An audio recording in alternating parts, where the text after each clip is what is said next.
Yat langening kalang yuwana gelar pandam uncar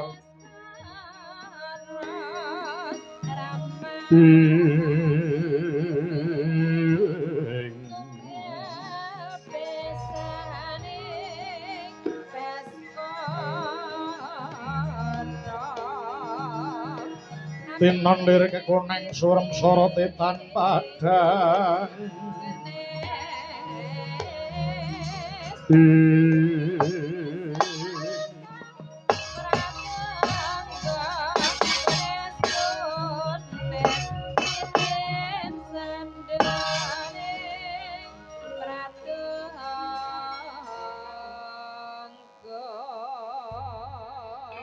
jahning yahning talaga kadilangit mambang tangpas wulan upamaneka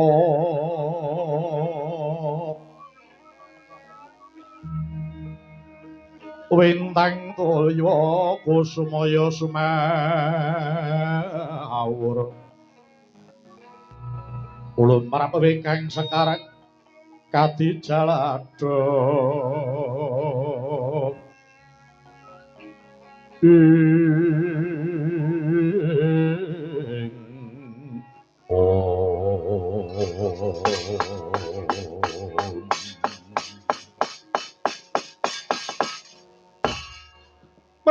bergenceng pak pong bolong waru daya tregar wong kang ijo dengetan iline kula Empu Ramadi aja kaget ulun ingkang merpeki jeneng kita ana tepining kawah Candradimuka nggih Empu Ramadi nun inggih ulun sarawuh paduka kula ngaturaken sembah pangabekti mugi kunjuk wonten sahandhap paduka pukulun ya wis ulun tampa pangabekti kita Empu Ramadi pangestu ulun tampanana nun inggih sangat anggen kula mundi pukulun daya-daya kula nyuwun dawuh menggah wonten wigatos menapa dene paduka merpeki wonten tepining kawah Candradimuka pukulun ya Empu Ramadi mula ulun prapta ana tepining kawah Candradimuka iki wigati kautus dening Adi Guru ya kuwi kinendandake bocah Jabang calon dadi jagoning dewa. Jejabang menika sinten pukulun? Nah, Urhanana. Iki jenenge Jabang Tetuka, kuwi anak Werkodara. Sebabe apa ulun boyong marang Kayangan Suralaya jalaran Jabang Tetuka iki bakal kanggo jagoning dewa. Nyingkirke mungsuh saka negara Kiskendhapura Prabu Kalapracana lan patihe sing bakal ngraman ana Kayangan Suralaya. Kalapracana ora gelem mungsuh wujude jabang bayi. Ning dheweke gelem mungsuh yen bayi iki wis gedhe lan wis dewasa. Lah, pirang taun meneh ngenteni dewasane si jabang bayi ya Jabang Tetuka iki.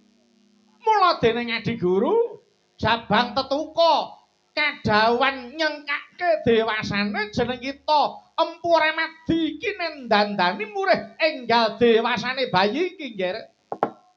Nun inggih. Semanten pakurmatan ingkang dipun paringaken dhateng pun Puramadi. Nun inggih. Pukulun menawi tetela mekaten kula sagahi anggen kula badhe ndandosi calon jagoning dewa. Ah, gandeng kowe wis agoh nganggo cara apa? Nggonmu bakal ndandani bocah iki. Inggih pukulun. Gandeng pendamelan kula menika damel gaman utawi damel krita. Mila lare menika badhe kula jedi, kula cemplungaken kawah Candra Dimuka. Lho. Kosek. Kowe iki apa ora ngerti ta? Iki menungsa lho. Arepa iki bayune wis duwe nyawa. Mongko iki anak Werkodara. Lah nek nganti jabang tetu kotok cemplungke kawah Candra Dimuka nganti lan patine. Oh, wis ora suwe. Wetengku arep diodel-odel Werkodara iki mangko. Inggih pukulun keparenga paduka pitados kalian panguwasing Gusti Kang Nyipta jagat. Kanthi kula suwun nderek memuji mugi anggil kula ndandosi jagoning dewa kasembadan pukulun. Oh ya. Nanging wanti-wanti dawuh ulun nggih Puramadi mesakna jeneng ulun ya. Jalaran nyawane bocah iki jole mengko aku. Mekaten ya. Maka yen nganti jabang tetuka mati wae kelakon diodel-odel wadah berkatku iki. Inggih keparenga pitados kalian panguwasing Gusti Kang Nyipta jagat. Kepareng jabang tetuka badhe kula suwun mara kene tampanana jabang tetuka iki nggih.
Walta kaya mangkono.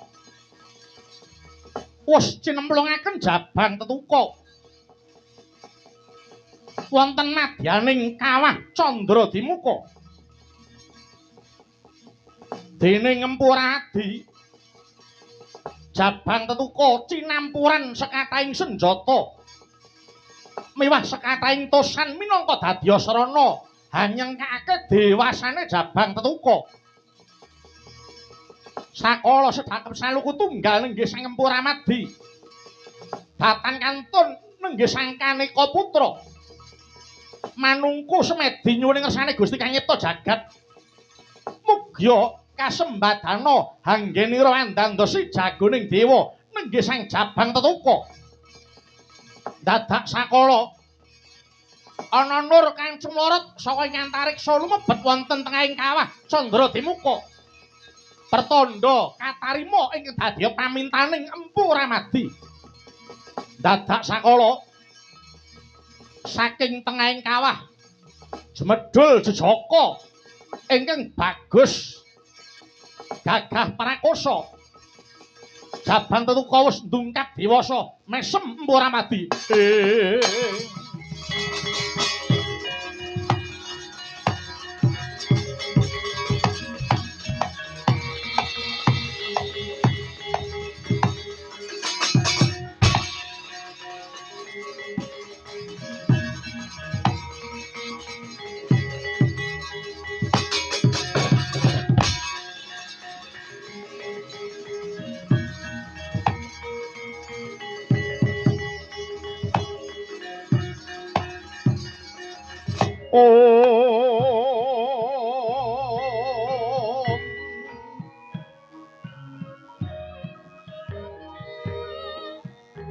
Lir sapot ingsun tumiling angulati puspita metemindah kang warni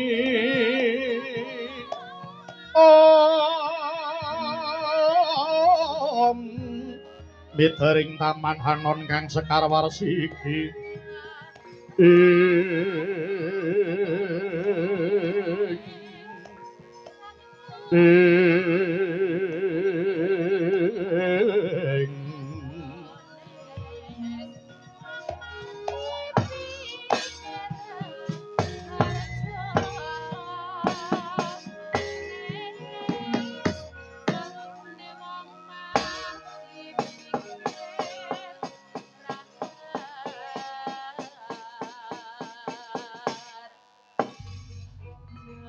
menika pukulun manik moyang rawuh wonten tepining kawah Candra-Dimuka. Bekti kula katur pukulun. Iya Empu Ramadi wis ulun tampa. Pangestu ulun tumrap panjenengan kita Empu Ramadi. Nuwun inggih sanget anggen kula mundi pukulun. Adi Guru, kados pundi Kakang Kanika Putra? Dawuh paduka Adi Guru. Sampun kula tindakaken inggih menika